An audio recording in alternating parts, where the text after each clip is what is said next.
Telangana DSC ఉపాధ్యాయ ఉద్యోగమే మీ లక్ష్యమా?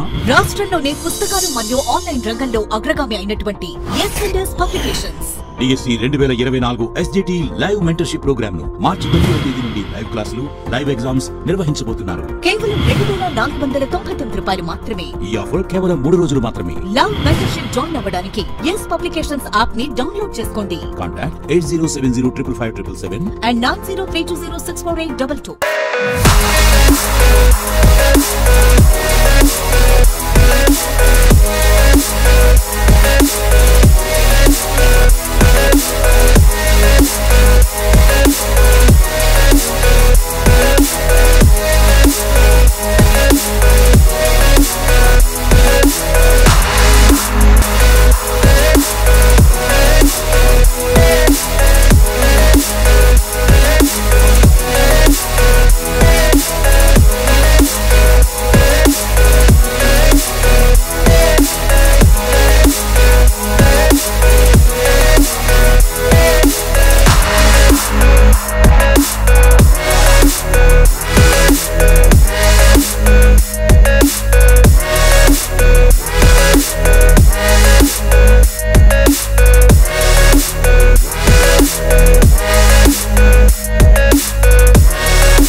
Welcome to S and S publications.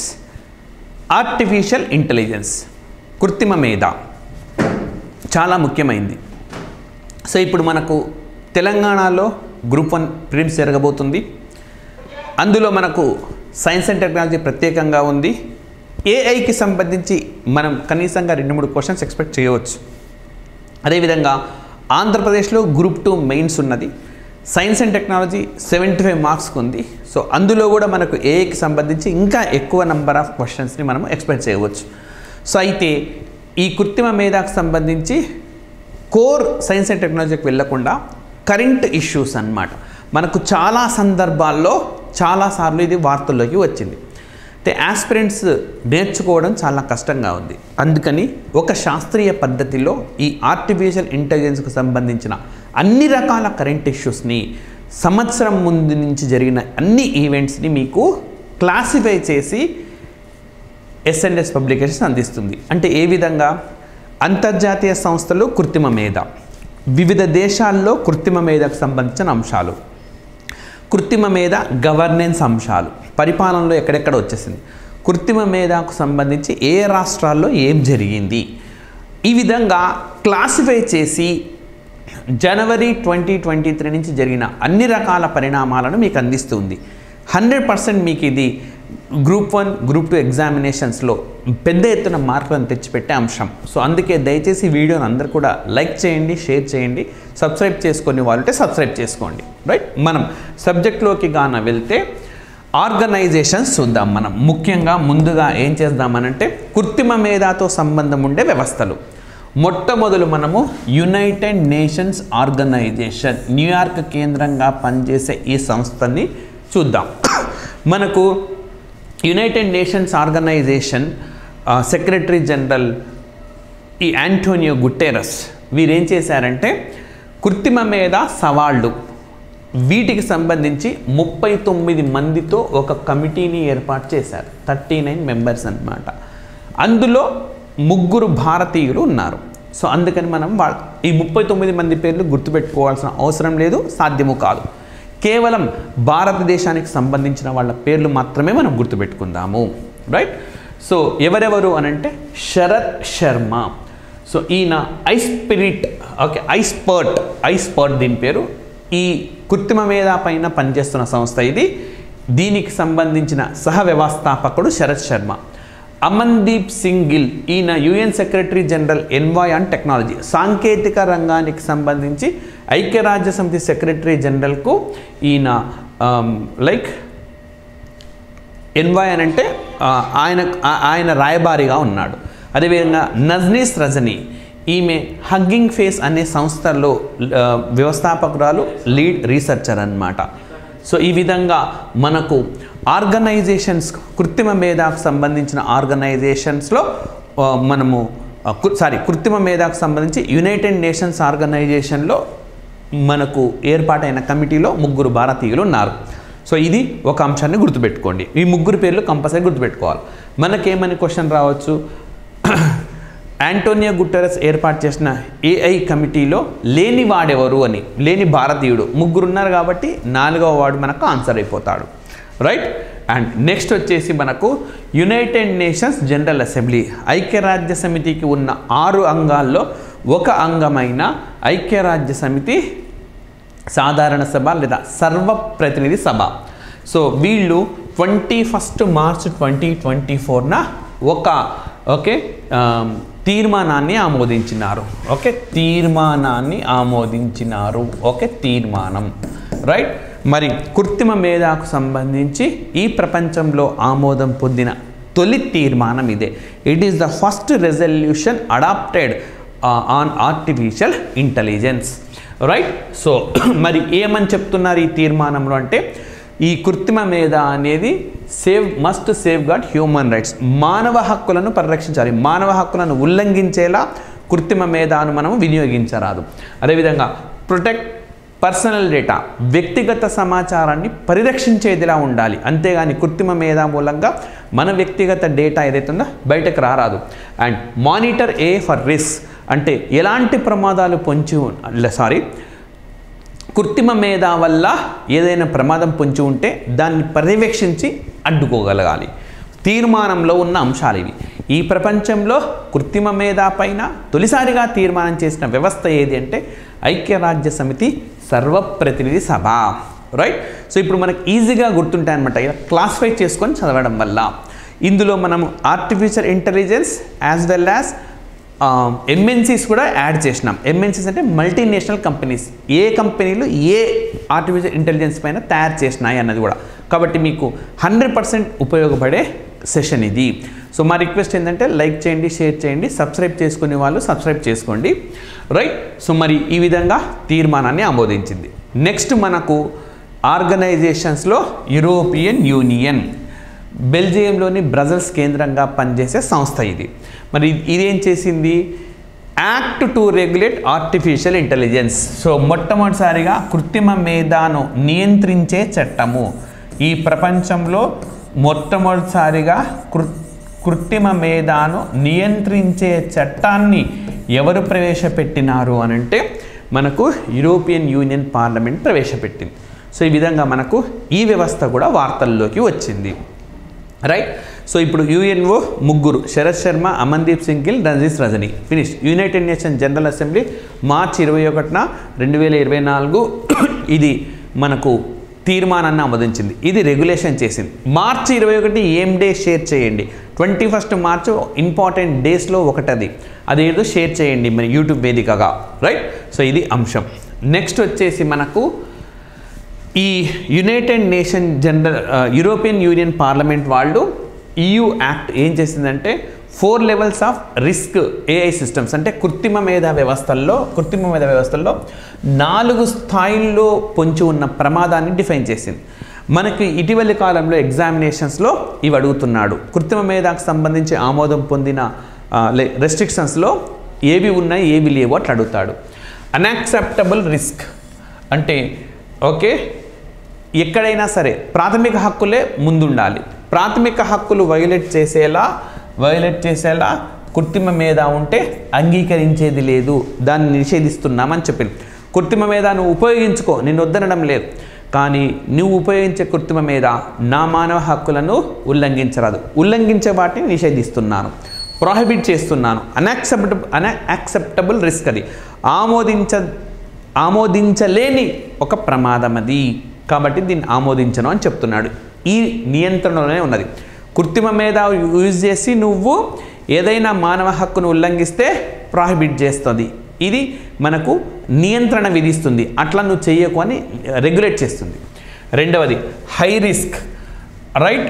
So ఆరోగ్యం పైన ప్రభావం చూపకూడదు, ఫండమెంటల్ రైట్స్ ప్రాథమిక హక్కుల భద్రతకు ప్రమాదాన్ని తీసుకురాకూడదు. అట్లాంటి హై రిస్క్ ఏమన్నా ఉంటే దాన్ని కూడా నేను రెగ్యులేట్ చేస్తాను. నువ్వు తయారు చేసే కృత్రిమ మేధా వల్ల ఆరోగ్యం దెబ్బతింటుందన్న ప్రాథమిక హక్కులు భంగం అనుకున్నా కూడా ముందుగా నువ్వు కన్ఫర్మిటీ తీసుకోవాలి. పర్యవేక్షణ వ్యవస్థలు ఏర్పాటు చేస్తారు. పర్మిషన్ తీసుకొని చేయి నువ్వు అని చెప్తున్నాడు. అంటే ప్రతి చోట నియంత్రణ విధిస్తున్నాడు. నెక్స్ట్ స్పెసిఫిక్ ట్రాన్స్పరెన్సీ రిస్క్ అంటే పారదర్శక సంబంధించిన ఒక ప్రమాదం. Require information and transparency obligations. So అంటే నువ్వు పారదర్శకంగా ఏం చేయదలుచుకున్నావో చెప్పు. వ్యక్తిగత సమాచారం భద్రంగా ఉంటుందా ఉండదా ఇవన్నీ కూడా తెలియజేయాల్సి ఉంటుంది. 4వది అంటే మినిమల్ రిస్క్. ఓకే, ఇది ఈ మినిమల్ రిస్క్లో పేర్కొన్న పారామీటర్స్లో పరిశోధనను కొనసాగించవచ్చు అన్నమాట. రైట్. సో వీటికి పర్మిషన్ కూడా అక్కర్లా, ఎందుకంటే ప్రమాదం చాలా తక్కువ ఉంటుంది కాబట్టి. ఈ విధంగా యూరోపియన్ యూనియన్ నియంత్రణ తీసుకొని వచ్చింది. నియంత్రణను 4 దశల్లో తీసుకొని వచ్చింది. Okay, so fundamental rights, health పైన ఇంపాక్ట్ కాకుండా ఇవన్నీ చూసుకునేలా నియంత్రణ విధించింది. ఇది యూరోపియన్ యూనియన్. నెక్స్ట్ మనకు international monetary fund artificial intelligence పైన ఏం చెప్పింది అని అంటే, కృత్రిమ మేధ వల్ల 40% జాబులకు ప్రమాదం పొంచి ఉంది అని చెప్పింది. సో చాలా ఇంపార్టెంట్. గ్రూప్ 1 మీరు మెయిన్స్ రాసినా కూడా ఉపయోగించుకోదగ్గ టాపిక్. కృత్రిమ మేధ వల్ల ఏంటి సవాళ్ళు అని అడుగుతారు. 100% రాదగ్గ క్వశ్చన్ ఇది. మరి కృత్రిమ మేధ వల్ల సవాల్ ఏంటి? 40% ఉద్యోగాలు ఉండవు, అదేవిధంగా ప్రపంచవ్యాప్తంగా అసమానతలు పెరుగుతాయని చెప్పి వాషింగ్టన్ కేంద్రంగా పనిచేసే అంతర్జాతీయ ద్రవ్యనిధి సంస్థ పేర్కొంది. కాబట్టి ఈ సవాల్ను అధిగమించాలి. సో ఏ విధంగా 40% జాబులు అని అంటే, ఇప్పుడు సాఫ్ట్వేర్ ఇంజనీర్లు చేసే జాబుల్ని ఆర్టిఫిషియల్ ఇంటెలిజెన్స్తో తయారైన ఒక రోబో చేస్తుంది. మరి వాళ్ళందరూ ఉద్యోగాలు కోల్పోతారు కదా, సేమ్ అంతే. మరి ఎందుకు అంతరాలు పెరుగుతాయంటే, ఈ కృత్రిమ మేధను ఉపయోగించుకునేవాడు దూసుకుపోతాడు. అది ఉపయోగించుకోలేని పరిజ్ఞానం లేని దేశాలు వెనకబడిపోతాయి, చతికిల పడిపోతాయి. సో ఆ విధంగా అంతరాలు పెరుగుతాయని అంటున్నాడు.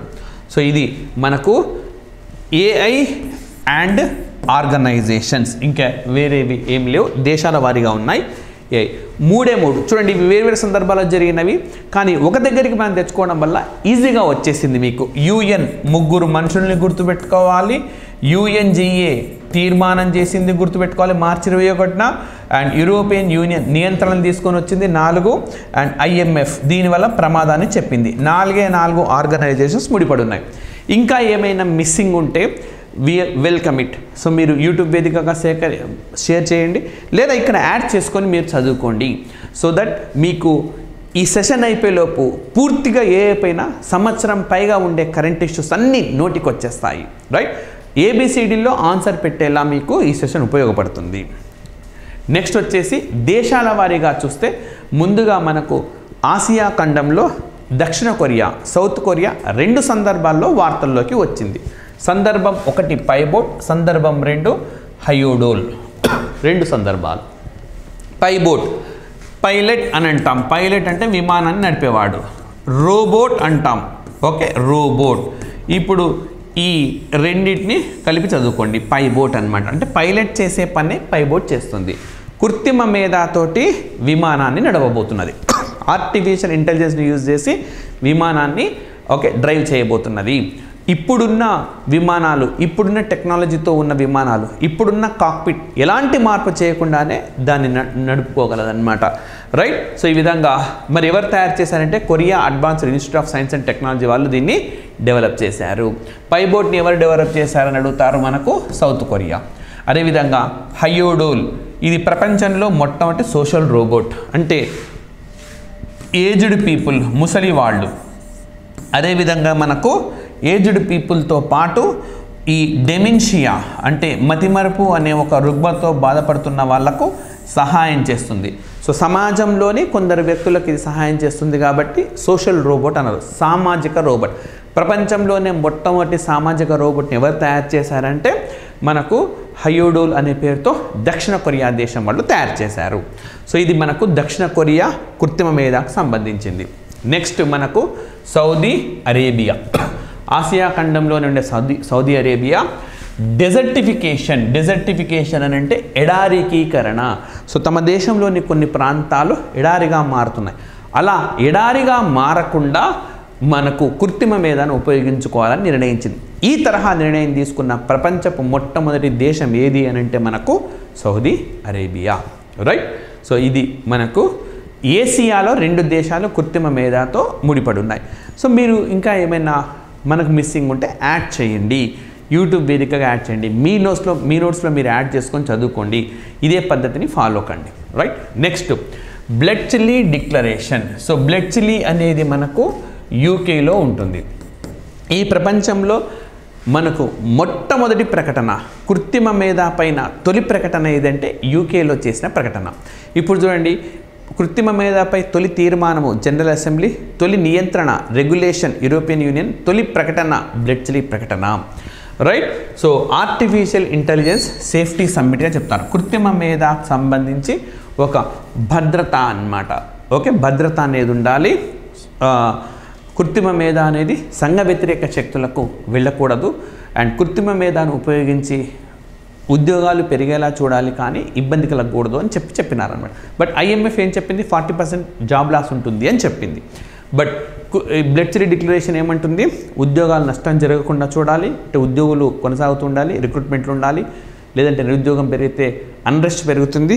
ఎట్ ద సేమ్ టైం ఉగ్రవాదుల చేతుల్లోకి వెళ్ళరాదు, భద్రత ఎక్కువ ఉండాలి, సమాజ హితం కోసమే ఉపయోగించాలి అని ఈ డిక్లరేషన్ పేర్కొంది. నెక్స్ట్, మరి ఉక్రెయిన్ దేశం ఏం చేసిందంటే ప్రపంచంలోనే మొట్టమొదటిసారిగా కృత్రిమ మేధ ఆధారిత డిజిటల్ స్పోక్స్ పర్సన్ను ప్రవేశపెట్టింది. విక్టోరియా షీ అనే పేరుతో డిజిటల్ స్పోక్స్ పర్సన్ అన్నమాట. అంటే ఓకే, ఈ రకరకాల దేశాల ప్రతినిధులు అడిగే ప్రశ్నలకి సమాధానం చెప్తారు. స్పోక్స్ పర్సన్ అంటే ఏం లేదు, విదేశాంగ మంత్రిత్వ శాఖకు ఉంటారు. వాళ్ళు ప్రెస్ మీట్ పెట్టారనుకోండి, ఎందుకు మీ భారతదేశం ఈ విధానం ఉన్నది చెప్పండి, మాకు ఎక్స్ప్లెయిన్ చేయండి అంటే చెప్పాలి. ఇది కృత్రిమ మేధతో పనిచేస్తుంది అనమాట. ఏ దేశం మొట్టమొదటిసారిగా డిజిటల్ స్పోక్స్ పర్సన్ను ప్రవేశపెట్టింది కృత్రిమ మేధతో పనిచేసే అంటే ఉక్రెయిన్ దేశం. ఓకే, ఉక్రెయిన్ దేశం ప్రవేశపెట్టింది. రైట్. సో నెక్స్ట్ ఇష్యూస్కి వెళ్ళే ముందు ఆస్పిరెంట్స్ అందరికి కూడా ఒక సూచన. 10 నెలల కరెంట్ అఫైర్స్ జూలై నుంచి ఏప్రిల్ 2024 వరకు మనకు అన్ని బుక్ షాప్లలో అందుబాటులో ఉన్నది. ఎట్ ద సేమ్ టైం మనకు yesonlinebooks.comలో కూడా ఉంది. సో దయచేసి ఈ అవకాశాన్ని ఆస్పిరెంట్స్ వినియోగించుకోండి. అండ్ అదేవిధంగా తెలంగాణ ప్రభుత్వ విధానాలు, పథకాలు, పాలసీస్ అన్నమాట, దీనికి సంబంధించిన బుక్ కూడా మనకు అందుబాటులో ఉన్నది. సో దీన్ని కూడా మీరు కొనుక్కోవచ్చు. తెలంగాణలో గ్రూప్ 1, గ్రూప్ 2 ఎగ్జామినేషన్స్కి మోస్ట్ ఇంపార్టెంట్ కంటెంట్గా మనం చెప్పుకోవచ్చు. రైట్. నెక్స్ట్, ఇప్పటిదాకా మనం ఏమేమి చూసినాం? ఆర్గనైజేషన్స్, సంస్థలు, UNO, UNGA, European union, IMF. Next దేశాలు, South Korea, Saudi Arabia, Ukraine, UK. ఇప్పుడు గవర్నెన్స్. సో భారతదేశంలో సుపరిపాలన తేవడం కోసం ఎక్కడెక్కడ కృత్రిమ మేధ అన్న అంశాన్ని మనం వినియోగించినాము. Right. First CAG and IIT Delhi వీళ్ళిద్దరు కూడా ఒప్పందాన్ని కుదుర్చుకున్నారు. కృత్రిమ మేధ పైన controller and auditor general and IIT వాళ్ళు ఒక ఒప్పందాన్ని కుదుర్చుకున్నారు. అందులో ఏం చేస్తారు? ఇందులో 4 కీ ఏరియాస్. మనకు ఈ కీ ఏరియాస్ పైన క్వశ్చన్ ఉంటుంది. కాగ్ అండ్ IIT ఢిల్లీ దేనికి ఒప్పందానికి కుదుర్చుకున్నారు? Artificial intelligence. 2, కాగ్ IIT ఢిల్లీలో కుదుర్చుకున్న ఆర్టిఫిషియల్ ఇంటెలిజెన్స్ ఒప్పందంలో 4 ఉన్నవేవి లేనివేవి అట్లా అడుగుతాడు. So use of AI in audit, ఆడిటింగ్లో కృత్రిమ మేధను వినియోగించడం, ఆడిట్ AI సిస్టమ్స్, అసలు ఆడిటింగ్ని AI వ్యవస్థలతో చేయడం. ఇప్పుడు ఆడిటింగ్ను కంప్యూటర్తో చేసినాం అనుకోండి, కంప్యూటర్ సిస్టమ్స్తో తయారు చేసినాం. అట్లా కాకుండా కృత్రిమ మేధతో కూడిన కంప్యూటర్స్ లేదా రోబోట్స్ను ఉపయోగించాలి. Next capacity building. So auditing చేసే సామర్థ్యాన్ని నిర్మించడం కోసం కృత్రిమ మేధను ఉపయోగించాలి. మరి ఇవన్నీ IIT ఢిల్లీ వాళ్ళు తయారు చేసి ఇస్తారు. Knowledge sharing. సో పరిజ్ఞానాన్ని ఇతరులతో పంచుకోవడం. సో ఈ విధంగా కాగ్ అండ్ IIT ఢిల్లీలో సంతకం చేసినాయి, ఒప్పందాన్ని కుదుర్చుకున్నాయి. గవర్నెన్స్లో దీన్ని ప్రవేశపెడతారు. రైట్. ఇది 1. 2, ఇండియా AI మిషన్. ఎగ్జామినేషన్కు మోస్ట్ ఇంపార్టెంట్ పాయింట్ ఇది. గ్రూప్ 1 మెయిన్స్లో వినియోగించుకోవాలి. 100% మీరు వినియోగించుకునే సందర్భం వస్తుంది దీనికి సంబంధించింది. గ్రూప్ 2లో క్వశ్చన్స్ వస్తాయి. ఏమంటుంది? భారతదేశం మొట్టమొదటిసారిగా ఆర్టిఫిషియల్ ఇంటెలిజెన్స్కు సంబంధించి ఇండియా AI మిషన్ను ప్రకటించింది. లైక్ మనకు అగ్రికల్చర్లో ఎన్నో మిషన్స్ ఉన్నాయి, అలా కృత్రిమ మేధ మిషన్ను కూడా ప్రకటించింది. మనకు ఆంధ్రప్రదేశ్లో గ్రూప్ 2 సిలబస్లో కూడా మిషన్స్ అని ప్రత్యేకంగా పేర్కొన్నారు. AI మిషన్ కూడా ఉన్నది. కాబట్టి ఖచ్చితంగా మీరు ఇందులోంచి కొత్తగా వచ్చిన మిషన్ కాబట్టి 3-4 క్వశ్చన్స్ అనే ఎక్స్పెక్ట్ చేయవచ్చు. రైట్. మరి ఏంటి దీని లక్ష్యము అని అంటే to establish comprehensive ecosystem catalysing AI innovation through strategic programmes. సో వ్యూహాత్మక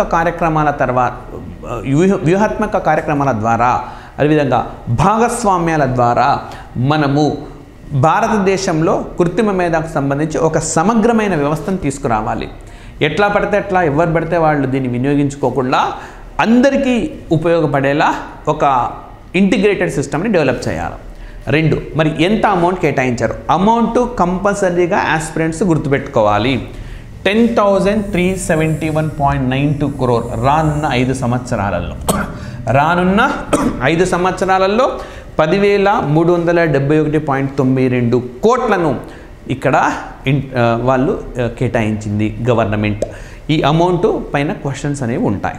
నెక్స్ట్, మరి దీనికి ఎవరు నోడల్ మినిస్ట్రీ అంటే సమన్వయ మంత్రిత్వ శాఖ ఏది అంటే మెయిటీ అంటే ministry of electronics and information technology, electronics అదేవిధంగా సమాచార సాంకేతిక మంత్రిత్వ శాఖ, రైట్? వీళ్ళు నోడల్ మినిస్ట్రీ ఏదని కూడా అడుగుతారు మనకు.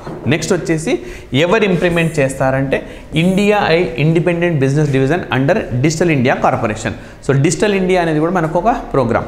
మనకు గతంలో గ్రూప్ 1లో వచ్చిన క్వశ్చన్ తెలంగాణలో ఏంటంటే డిజిటల్ ఇండియాలో ఉన్నదేది అని అడిగారు. సో అక్కడ పిల్లర్స్ ఉంటాయి కదా, ఆ పిల్లర్స్లో ఉన్నదేది అని అడిగారు. సో ఆ డిజిటల్ ఇండియా పిల్లర్లోనే ఒక అంశం ఆధారంగా ఇండియన్ AI అంటే కృత్రిమ మీద స్వతంత్ర వ్యాపార వ్యవస్థను ఒకటి ఏర్పాటు చేస్తారు. వాళ్ళు దీన్ని ఇంప్లిమెంట్ చేస్తారు. సో ఆ విధంగా మనకు చాలా చాలా ముఖ్యమైన అంశం అన్నమాట.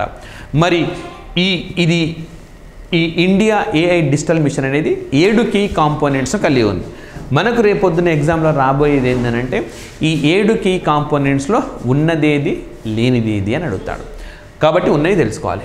ఇండియా AI కంప్యూట్ కెపాసిటీ అంటే కృత్రిమ మేధను గణించే సామర్థ్యాన్ని భారత్ పెంచుకోవాలి.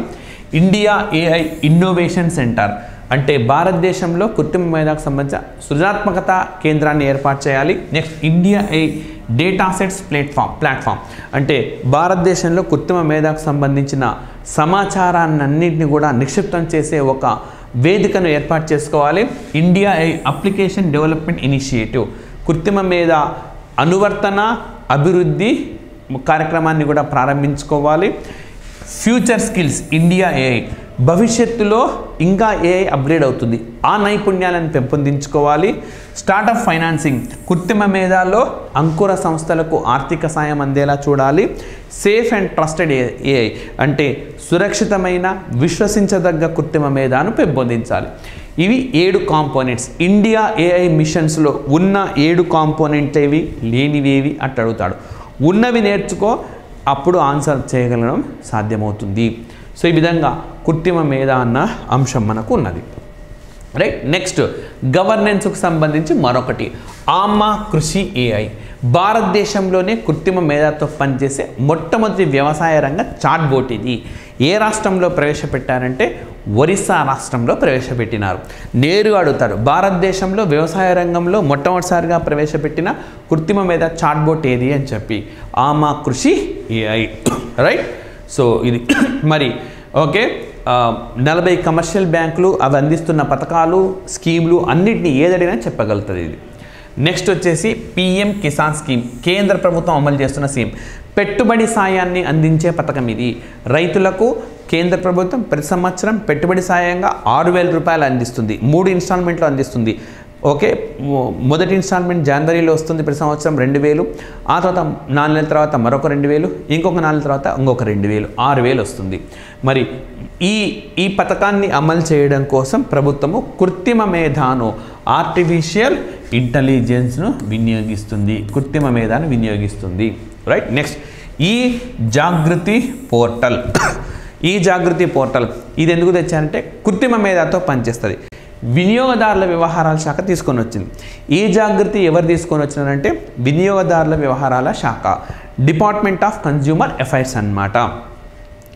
సో మనకు వినియోగదారుల ఫోరంలో చాలా కేసులు పెండింగులు ఉన్నాయి. మనకు కృత్రిమ మేధ ఆధారంగా వీటిని స్పీడ్గా డిస్పోజ్ చేస్తుంది.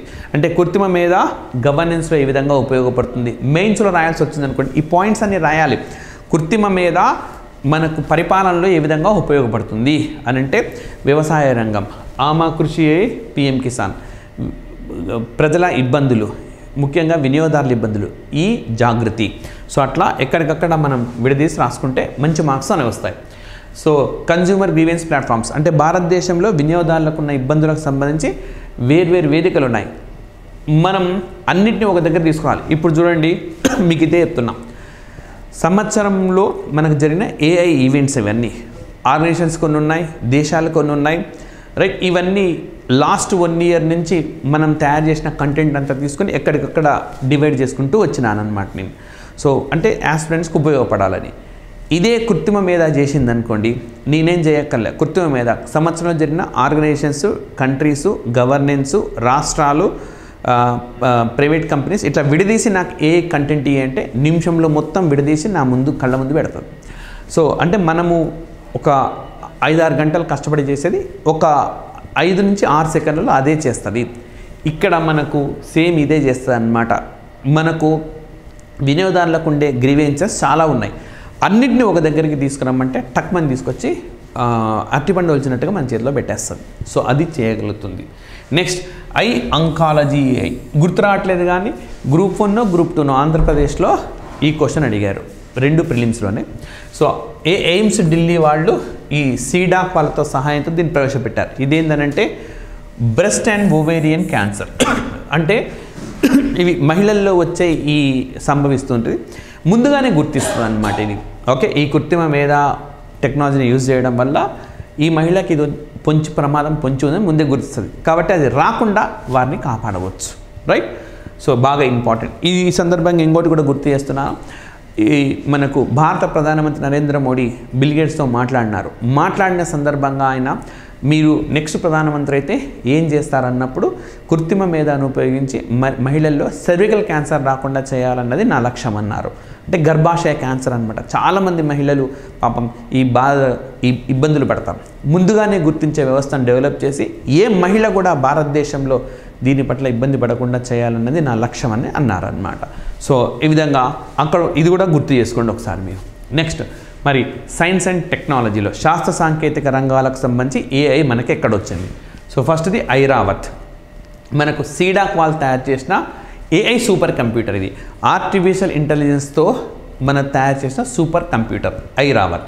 సో మరి ఐరావత్ అంటే artificial intelligence research analytics and knowledge assimilation, research analytics and knowledge assimilation అని అర్థం.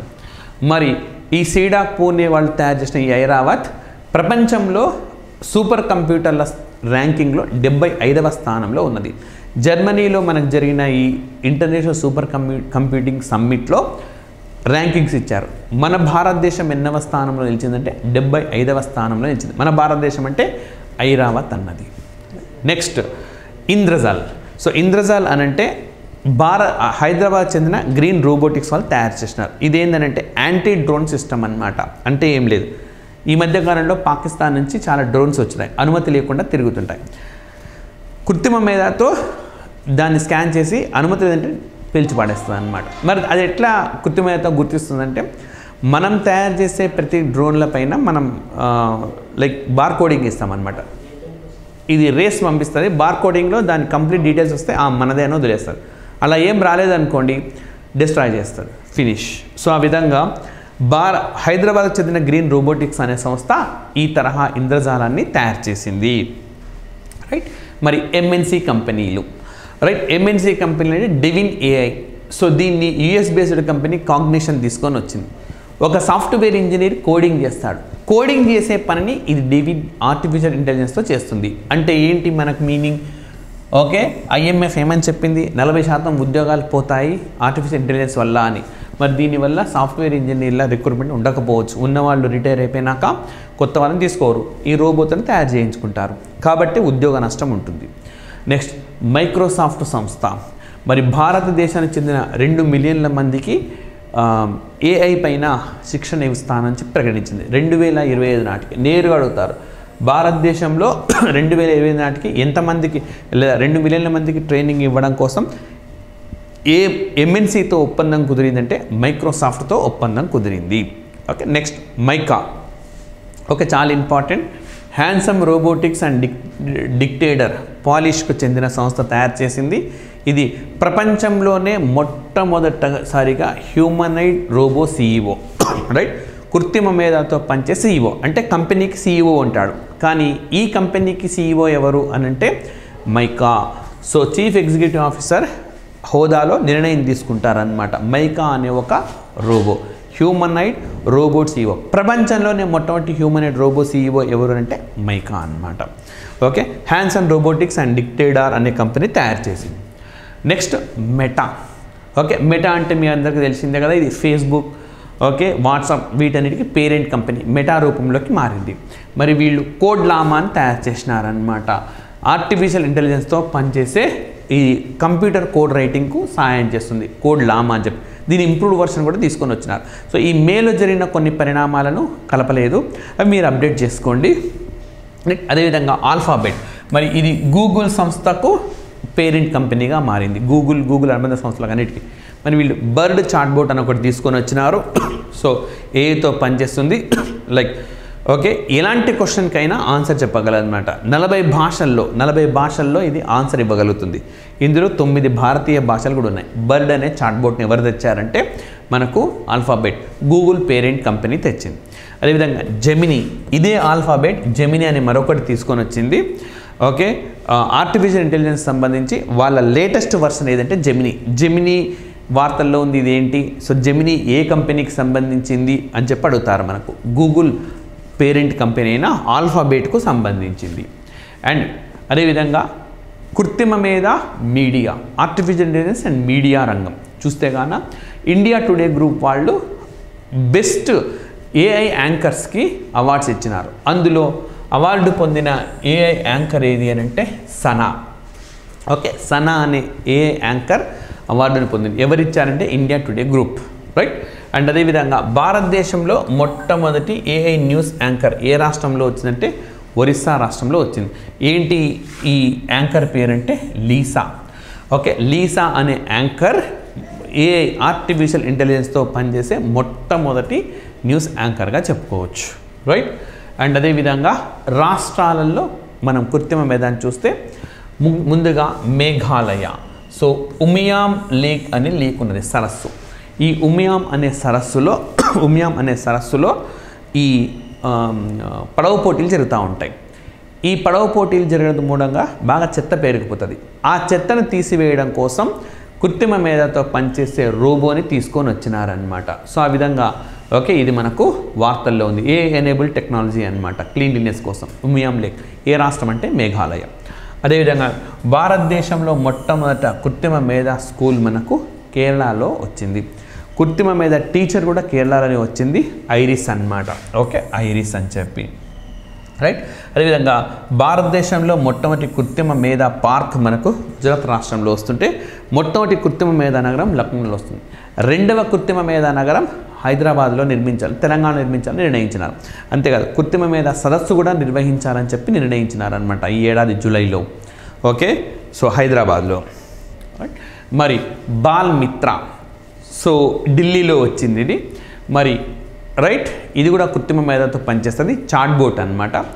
మనకు బాలలకు హక్కులు ఉంటాయి, కానీ చాలామందికి ఇవి తెలియవు బాలల హక్కులు ఏంటి అని. సో మీకు ఏమైనా డౌట్స్ ఉంటే ఈ బాల్ మిత్ర అని చెప్పి ఢిల్లీ రాష్ట్రంలో ఉండే commission for the protection of child rights, బాలల హక్కులు పరిరక్షించే కమిషన్కి వెళ్ళి అక్కడ చాట్బోట్ బాల్ మిత్రతో మాట్లాడితే ఎలాంటి అనుమానాలున్నా నివృత్తి చేస్తుంది అన్నమాట. సో అంటే బాలల హక్కులకు సంబంధించింది. మనకు 1989 సంవత్సరంలో బాలల హక్కులకు సంబంధించి UNO అడాప్ట్ చేసుకున్నది. వాటి గురించి సమగ్రంగా వివరణిస్తుంది. నెక్స్ట్ జస్ట్ ఆస్క్, ఇది మనకు UNFPA, United nations fund for population activities అనే సంస్థ సహాయంతో మధ్యప్రదేశ్ రాష్ట్రంలో ప్రవేశపెట్టారు. సో ఇదేంటంటే లైక్ ఇప్పుడు టీనేజ్లో నుంచి లైక్ చైల్డ్ నుంచి టీనేజ్లోకి వస్తూ ఉంటారు, రైట్? ఈ టీనేజ్లోకి వచ్చే క్రమంలోగా బాడీలో చాలా చేంజెస్ వస్తూ ఉంటాయి. సో చాలామందికి ఎవరిని అడగాలి, ఎందుకు ఇట్లా అవుతుంది తెలియదు అనమాట. సో అలాంటి వాళ్ళందరూ కూడా జస్ట్ టాస్క్ ద్వారా వీళ్ళు కృత్రిమ మేధతో ఇది పనిచేస్తుంది చాట్బోట్. సో దీన్ని సహాయంతో ఎక్కడ ప్రవేశపెట్టారంటే మధ్యప్రదేశ్లో ప్రవేశపెట్టారు. అండ్ అదేవిధంగా యునెస్కో తెలంగాణతో ఒప్పందాన్ని కుదుర్చుకున్నది. సో దేనికి సంబంధించింది అని అంటే కృత్రిమ మేధలో నైతిక విలువలు, ఎథిక్స్ ఆఫ్ AI. యునెస్కో ఏ రాష్ట్రంతో కుదుర్చుకుందంటే తెలంగాణ రాష్ట్రంతో కుదుర్చుకున్నది. సో ఈ విధంగా ఓకే రాష్ట్రాల వారీగా మనం చూసినాం. అండ్ ఇంకా మిస్లేనియస్ ఇష్యూస్ చూస్తే కన్నా భారతదేశంలో కృత్రిమ మేధ ఆధారిత మొదటి సినిమా ఏదంటే ఇరా, అంటే కృత్రిమ మేధ అనే అంశంపైనే ఈ సినిమాను పూర్తిగా రూపొందించారు. అండ్ అదేవిధంగా కృత్రిమ్ అనే సంస్థ ఉంది, ఓలాకు సంబంధించింది. మరి భారతదేశంలో ఇది మనకు యూనికాన్గా ఘనతను దక్కించుకున్న తొలి ఏఐ స్టార్టప్ అనమాట. కృత్రిమ మేధ అంకుర సంస్థ యూనికాన్గా మారింది. రైట్. సో ఇవి ఏఐకి సంబంధించిన సమగ్రమైన అంశాలు. దయచేసి వీడియోని లైక్ చేయండి, షేర్ చేయండి, సబ్స్క్రైబ్ చేసుకోండి. Thank you very much. Telangana DSC ఉపాధ్యాయ ఉద్యోగమే మీ లక్ష్యమా? రాష్ట్రంలోనే పుస్తకాలు మరియు ఆన్లైన్ రంగంలో అగ్రగామి అయినటువంటి S and S publications DSC 2024 SGT live mentorship programme ను మార్చి 10వ తేదీ నుండి లైవ్ క్లాసులు, లైవ్ ఎగ్జామ్స్ నిర్వహించబోతున్నారు. కేవలం $2,499 మాత్రమే. ఈ ఆఫర్ కేవలం 3 రోజులు మాత్రమే. లైవ్ మెంటర్షిప్ జాయిన్ అవ్వడానికి ఎస్ పబ్లికేషన్స్ యాప్ ని డౌన్లోడ్ చేసుకోండి. Contact 8070555777 and 9032064822.